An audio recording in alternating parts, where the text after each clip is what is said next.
Hello and welcome. My name is Bernard Lamborel, and I'm the author of The Covenant on the Origin of the Abrahamic Faith by Means of Deification, a historical essay in which I argued that Abraham did exist, but made a covenant not with a god, but with a Mesopotamian overlord at a time when the powerful ones would deify themselves. We're now going to be looking at the story of Abraham itself and what we know about it. So if you're familiar with this story, you can skip straight to the next video. Otherwise, let's go on. So here's a historical timeline that shows where we are today in 2020. And essentially, we have Jesus at year 0. And Abraham, according to the Jewish tradition, lived almost 2,000 years before Christ himself.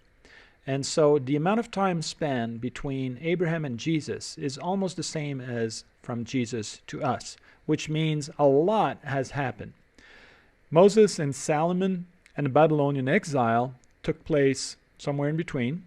And Babylonian exile is actually where scholars today would situate the writing of the Bible. And there's no disagreement with that.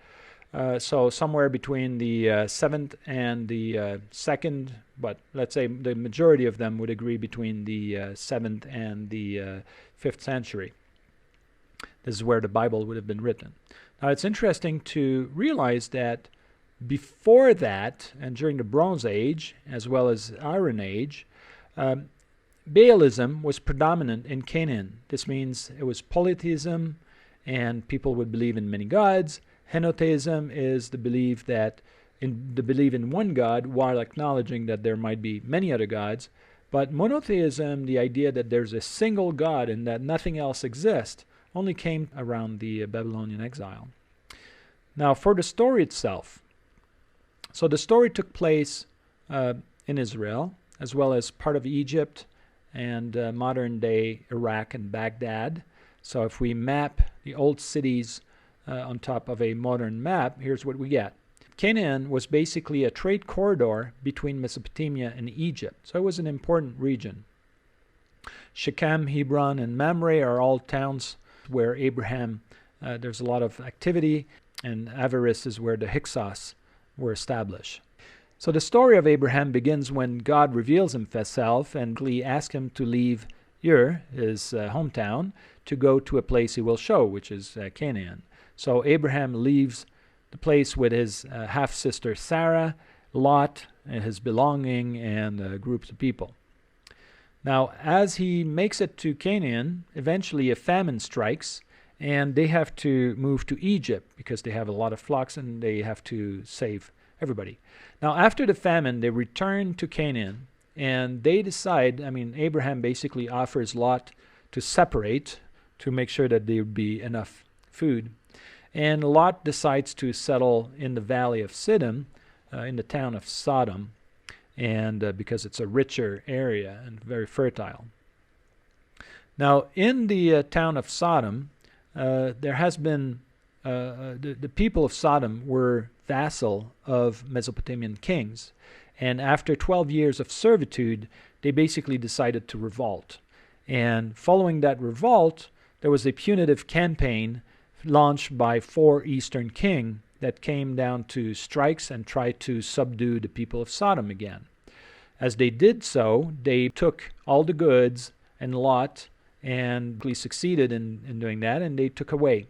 Now Abraham heard about his nephew who got captured, and so he raised a little army of 318 people, chases them up to Damascus, and by night he manages to defeat them and returns victorious to Sodom, where he is welcomed by Melchizedek and the king of Sodom, celebrated there for having returned safely with all the people. Now, right after that, God makes a covenant with Abraham and promises him the land in exchange for his absolute loyalty. Obviously, Abraham tries to have a son with his half-sister Sarah, which is pretty old and barren.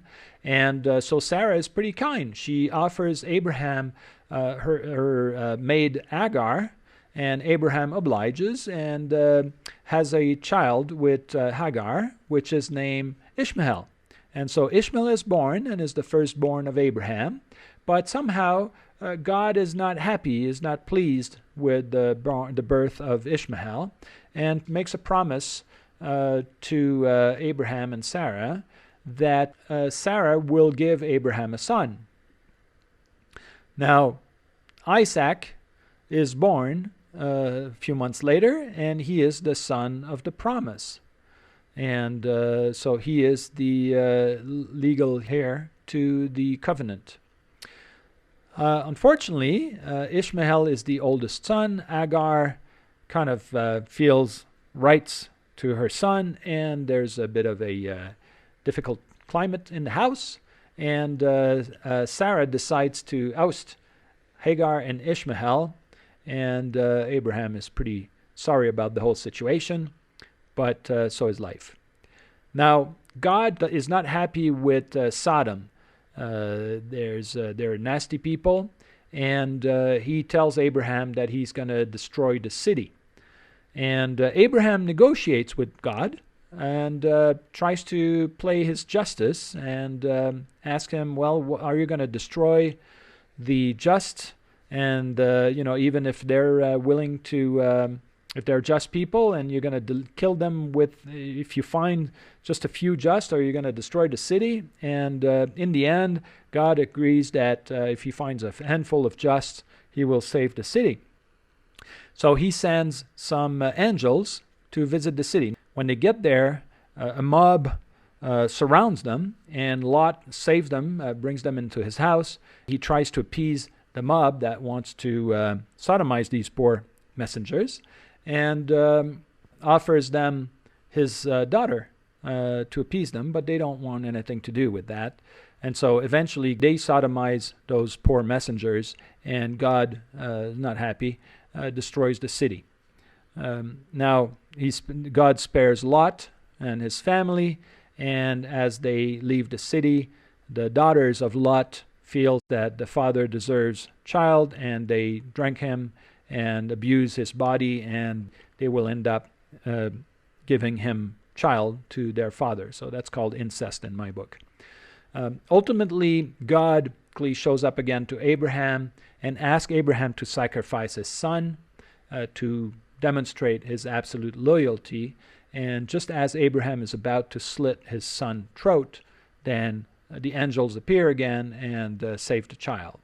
So this is pretty much the end of this first introduction, where we basically just touch on what the story of Abraham is. In the next video, we're going to look at the actual state of research. So how is this story being looked at by scholars? How is it understood? What are the issues with the story?